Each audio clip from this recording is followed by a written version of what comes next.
लाल आतंक का खात्मा होने जा रहा है और इसी को लेकर बहुत बड़ी खबर निकलकर सामने आई है नारायणपुर से, जहां पे कुख्यात नक्सल बसव राजू के भी घिरे होने की खबर निकलकर सामने आई है।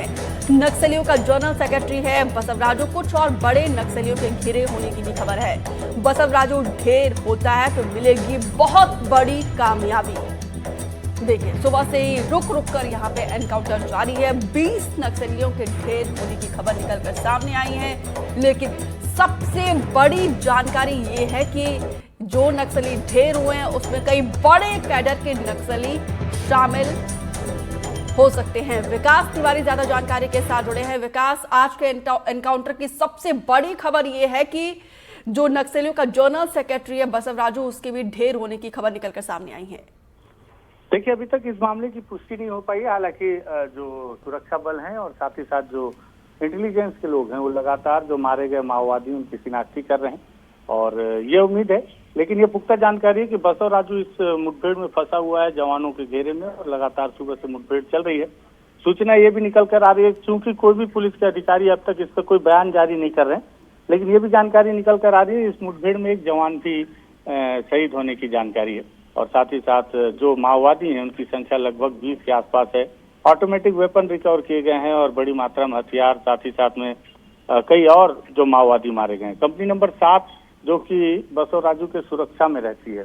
उनके बहुत सारे सदस्यों के मारे जाने की सूचना है। लगातार आखिरी लड़ाई लड़ रहे हैं माओवादी उस इलाके में, क्योंकि जिस तरह से उनकी सेक्रेटरी उनके फंसे जाने की सूचना है और ये कर्रे गुट्टा के मुठभेड़ के बाद जवानों की एक दूसरा बड़ा ऑपरेशन है जिसमें जवानों ने माओवादियों को घेरने की कोशिश की है। और साथ ही साथ में जिस तरह से ये ऑपरेशन में अगर एक जवान का अगर मान लीजिए नुकसान हुआ है, चूंकि अभी आधिकारिक पुष्टि नहीं है तो इस पर आगे कुछ कहा जाना अभी ज्यादा जल्दबाजी हो जाएगी, लेकिन अगर ये हुआ तो निश्चित तौर पर ये बड़ी मुठभेड़ है। क्योंकि अमूमन देखा जाता है अभी हाल फिलहाल में जितनी मुठभेड़ें हो रही हैं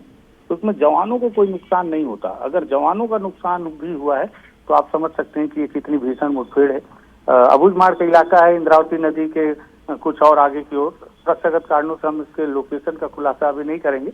लेकिन ये है कि ये ऑपरेशन लगभग 3 से 4 दिन से जवानों ने उस पूरे इलाके को घेरा था और धीरे धीरे वो करीब आते गए। जवानों को पहले से इस बात की जानकारी थी और बहुत पुख्ता जानकारी के आधार पर इस पूरे ऑपरेशन को लॉन्च किया गया। चूंकि इसके पिछले मुठभेड़ में जैसे मैंने पहले बताया कि नंबर में सफलता बड़ी मिली थी, 31 माओवादी मारे गए थे और साथ ही साथ उनके हथियारों की फैक्ट्री बरामद की गई थी। लेकिन जो पुलिस ने बयान जारी किया था सबसे पहले कर्रे गुट्टा के मुठभेड़ को लेकर कि ये काफी निर्णायक मुठभेड़ है, लेकिन उस तरह से सफलता मिली नहीं जैसी उम्मीद थी, क्योंकि उम्मीद थी कि बड़े स्तर के माओवादी मारे जाएंगे। तो उसके बाद से ही लगातार जवान इस पर मंथन कर रहे थे, सुरक्षा बल के और इंटेलिजेंस के भी लोग इस पर मंथन कर रहे थे कि जो पुख्ता जानकारी थी कि कर्रे गुट्टा की पहाड़ियों में उन्हें बड़े स्तर के माओवादी नेता मिलेंगे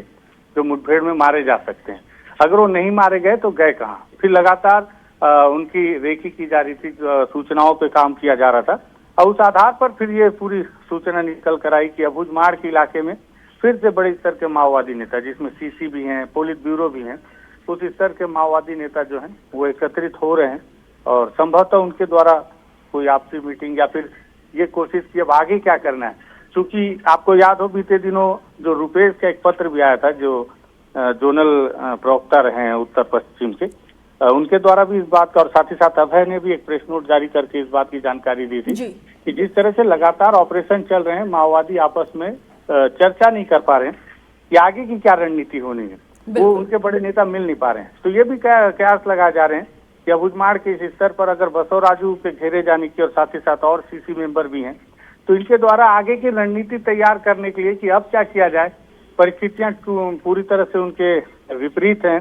शांति वार्ता को लेकर भी उन्होंने चर्चा किया, सरकार की तरफ से जो बयान आ रहा है, तो आगे की नई रणनीति क्या बनाई जाए इसको लेकर संभवतः इनके द्वारा वहां पर एकत्रित हुए होंगे और उनकी सुरक्षा में 7 नंबर की कंपनी रही होगी, जिस आधार पर ये पूरे मुठभेड़ को किया गया और अब तक इसमें लगभग 20 के मारे जाने की सूचना